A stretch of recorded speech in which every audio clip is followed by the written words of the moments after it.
Okay, so I was interrupted by a spam ad. So let me start over. Say's law, goods buy goods. In the book, it says supply creates its own demand. That's a misnomer, and actually, I think they said that's the Keynesians when Keynes was trying to mock it. J.B. Say was, I think it was the 1800s, and what he talked about was when you buy something,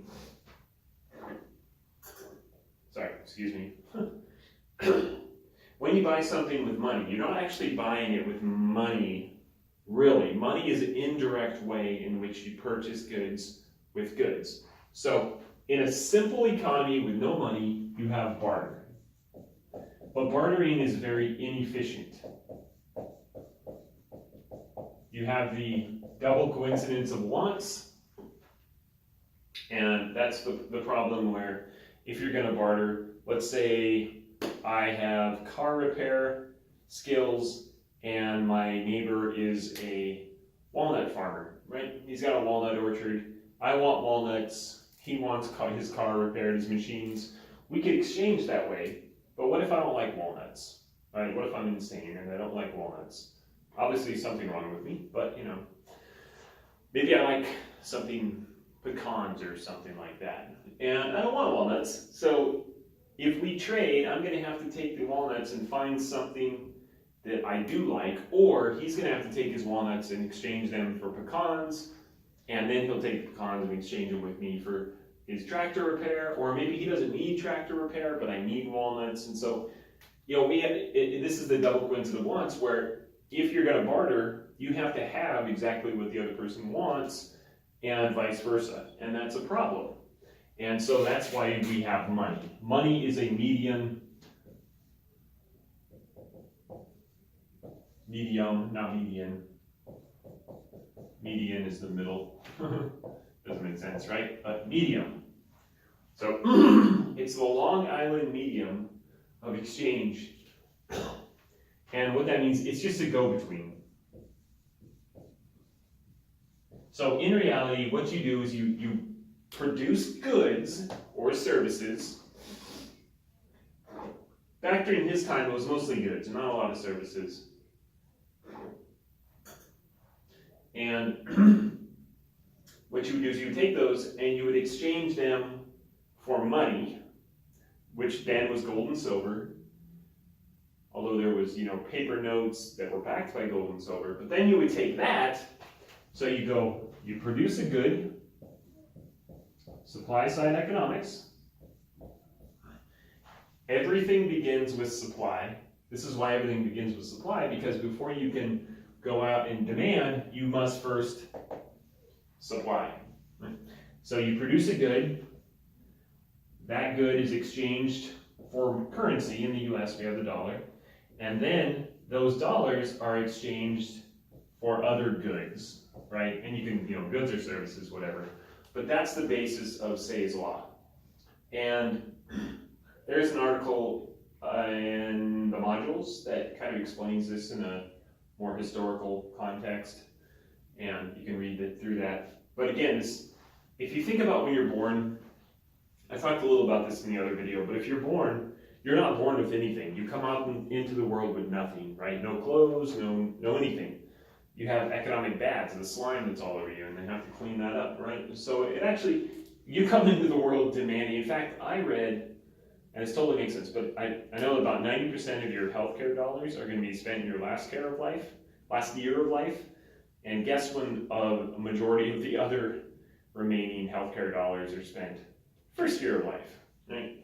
So you go to the hospital, you're already demanding stuff. Now, lucky for you, you probably were born to someone with something to offer. And what they did is they offered the world something, and they were able to obtain money, and then they took that money and they went to the hospital and asked for help from the doctors and nurses, and they got it. But again, you have to, in order to get money, goods must first be supplied. Now there's three ways you can get it, right? Money comes from three sources. Past contribution,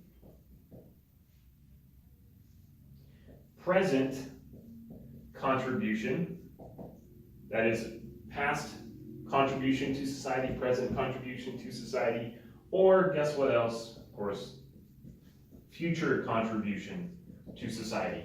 From the past, that means in the past sometime you have saved, you have produced, you traded for money, you saved that money. We can think of it in terms of saved production, right?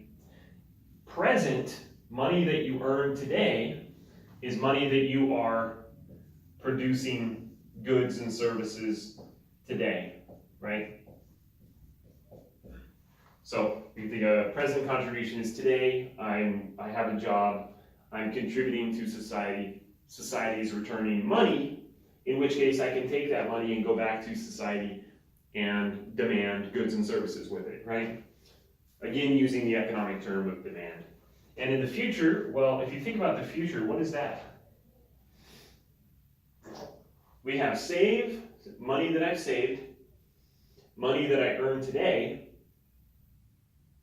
and if you're in college, you're probably doing future contributions, or what you're doing is you're borrowing. So what you do is you borrow against future contributions, right? So what you're doing is you're telling somebody, hey, I want to go to college today and increase my productivity and my skills and what my employability.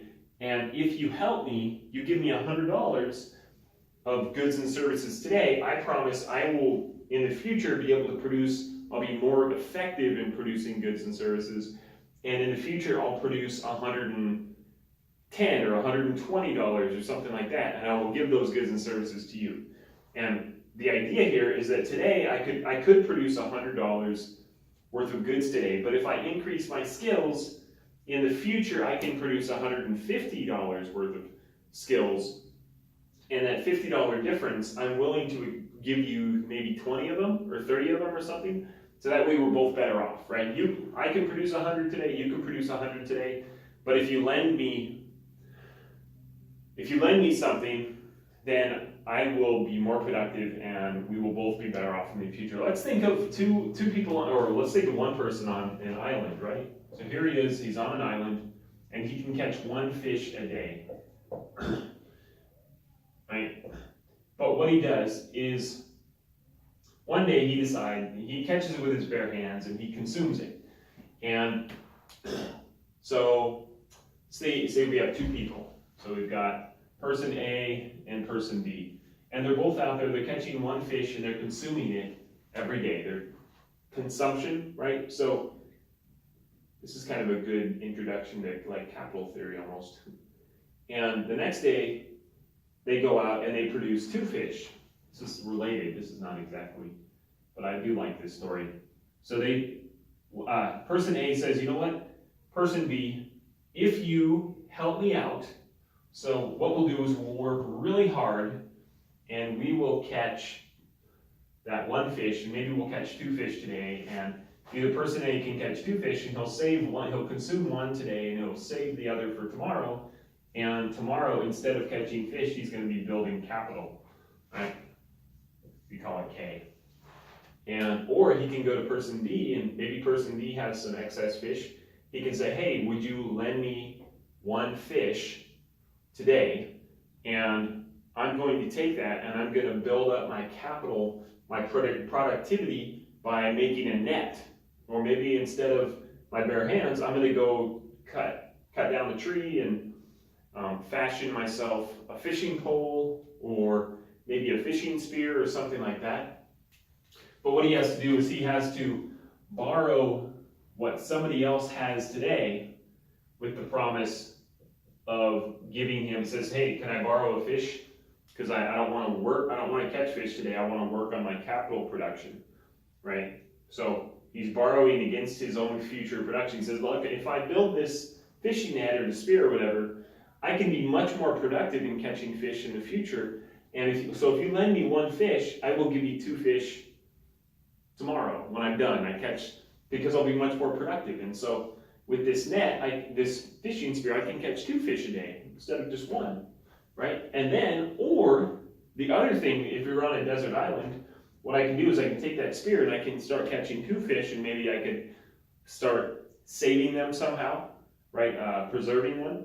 I'll catch 2 fish, and then I'll find a way to preserve fish. And then as I preserve them, I kind of building up my wealth stock, and I can start consuming that wealth stock while I'm building a hut, and I'm making my life better off, right? But it all starts with borrowing against my future production today to make myself more efficient, in which I can in the future become more productive, right?